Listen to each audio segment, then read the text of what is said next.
Welcome back to the channel. It is still spoopy season, so I decided that I will give you a little history lesson as well as a moral and ethical lesson. Today we're going to learn of the origins of Jack-o'-lantern, or Jack the Lantern.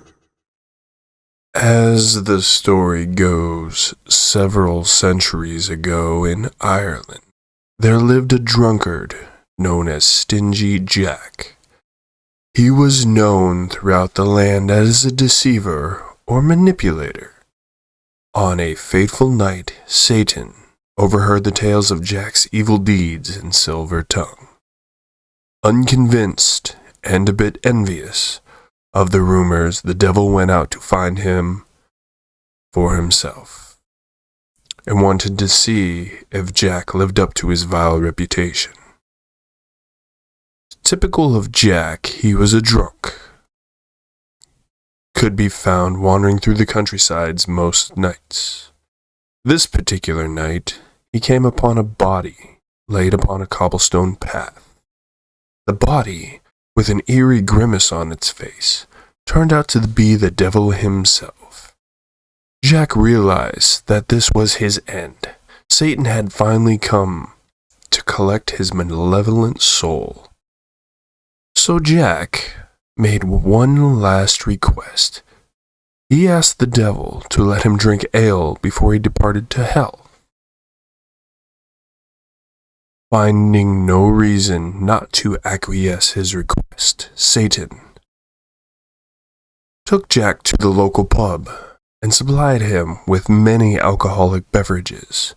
Upon quenching his thirst, Jack asked Satan to pay the tab for the ale, much to his surprise because he didn't carry any money. Jack convinced him to turn himself into a silver coin, with which to pay the bartender change back when he's not looking.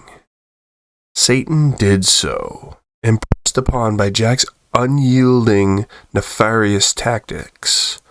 Shrewdly, Jack stuck the now transmogrified Satan coin into his pocket, which also happened to contain a silver crucifix. The crucifix's presence kept the devil from escaping his form. This coerced Satan to agree to Jack's demand. In exchange for his freedom, he had to spare Jack's soul for 10 more years. 10 years after the date Jack originally struck his deal, he naturally found himself once again in the devil's presence. Jack happened upon Satan in the same setting as before, and he seemingly accepted it was his time to go to hell for good.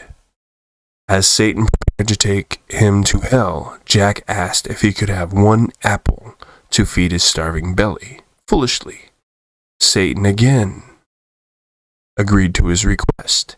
As he climbed up the branches of a nearby apple tree, Jack surrounded its base with crucifixes. Satan, frustrated at the fact that he had been entrapped again, demanded his release. As Jack did before, he made a second demand, that he will never take his soul to hell. Having no choice, the devil agreed and was set free. Eventually, as you might have guessed, the drinking took a toll on old Jack, and he did pass away. Now, as his soul, tarnished and stained from tricking the devil, climbed up the pearly gate stairs, he came face to face with St. Peter, but he was stopped.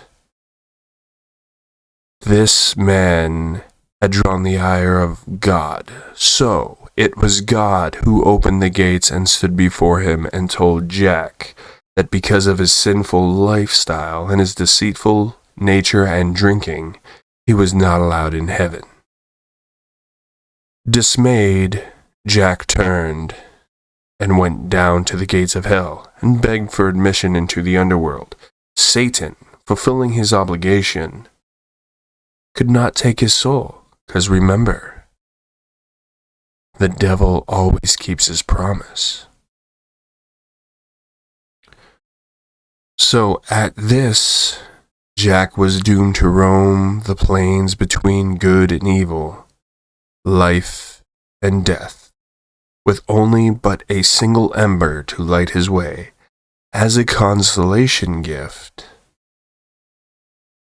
the devil gave him a hollowed-out turnip to put the single ember in to light his way. Alright guys, that was the story of Stingy Jack. This is an old Irish or Celtic folklore originating in 1850s, give or take. The reason that we do jack-o'-lanterns or pumpkins, the fruit, by the way, is that the eastern part of the world didn't realize that pumpkins existed. They didn't have them. So when they came to North America or whatever, they found these and they decided that they were decidedly easier to carve. So that's how we have jack-o'-lanterns. Now, the jack-o'-lantern is in fact a name that was given to Stingy Jack because he is Jack of the Lantern, that just got shortened to jack-o'-lantern, right? So that's what we know about Stingy Jack. Now it is said that Stingy Jack spends his time luring people into the deep dark woods, into the bogs, with a single light. These have been known as many different things, most notably the will-o'-wisps, which are not necessarily malevolent spirits, but they're playful and mischievous, and they have been known to lead people astray, especially in Ireland and Scotland. So, don't go out at night. If you're in the woods, do not follow the light.